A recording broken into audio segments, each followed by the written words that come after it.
More than 170 non-governmental organizations operating in Gaza have called for the immediate end of the U.S. and Israeli-backed aid distribution scheme.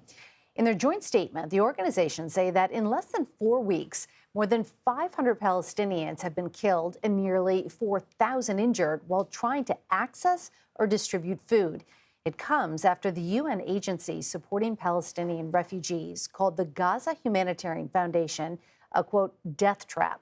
We have reached out to the Gaza Humanitarian Foundation for new comment, but in a statement provided to CBS News last week, it said in part, quote, it is unfortunate that both organizations, especially the UN, continue to push false information regarding our operations.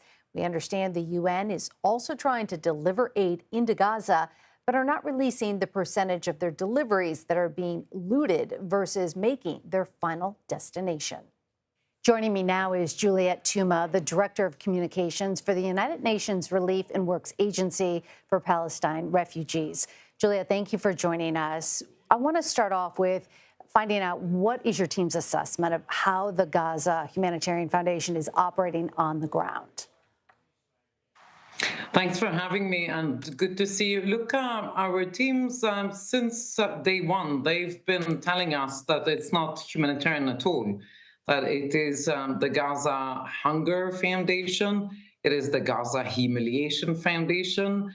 And what they mean by that is that it's extremely degrading how this scheme of aid distribution has been operating, the many, many miles that people have to go, starving people, men and women, only to get very, very little food. And on top of that, they get shot at.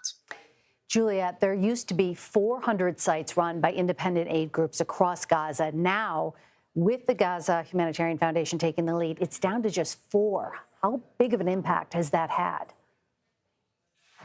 On a good day, it's 4. And you're absolutely right.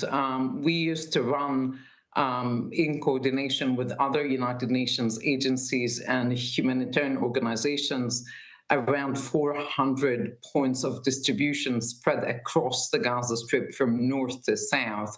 And the whole point about this is that we wanted to be close to the people that we're serving, so that older people, the wounded, people with disabilities, women, children, don't have to walk for miles on end. And that's the whole point, is that we're close to the communities that we're serving.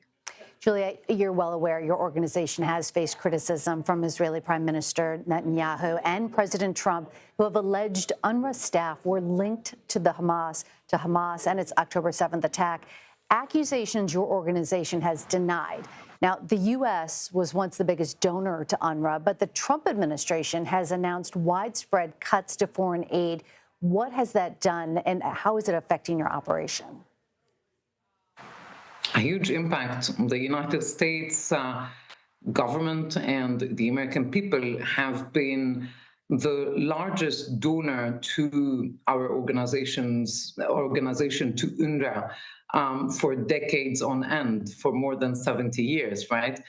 So the loss of the funding coming from the American people and the American government left us really bare, if you wish.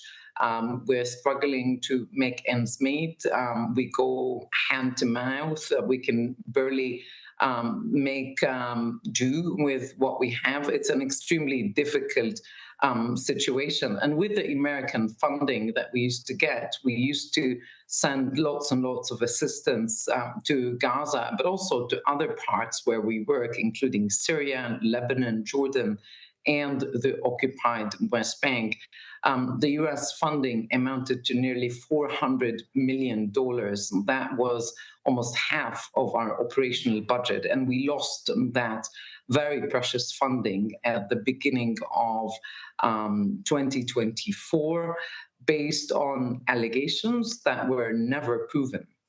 We don't have a lot of time left, but Juliette, I just want to get your take on, the toll that it has taken on your staff. You've lost at least 300 of your staff since the start of the war. How do you continue forward? Over 320. to be precise. And these are doctors, nurses, emergency workers, drivers, the backbone of the humanitarian operation in Gaza. It's a huge loss. It's the largest human toll since the United Nations started working at the end of the Second World War. Juliette Touma, thank you so much for your time. We appreciate it.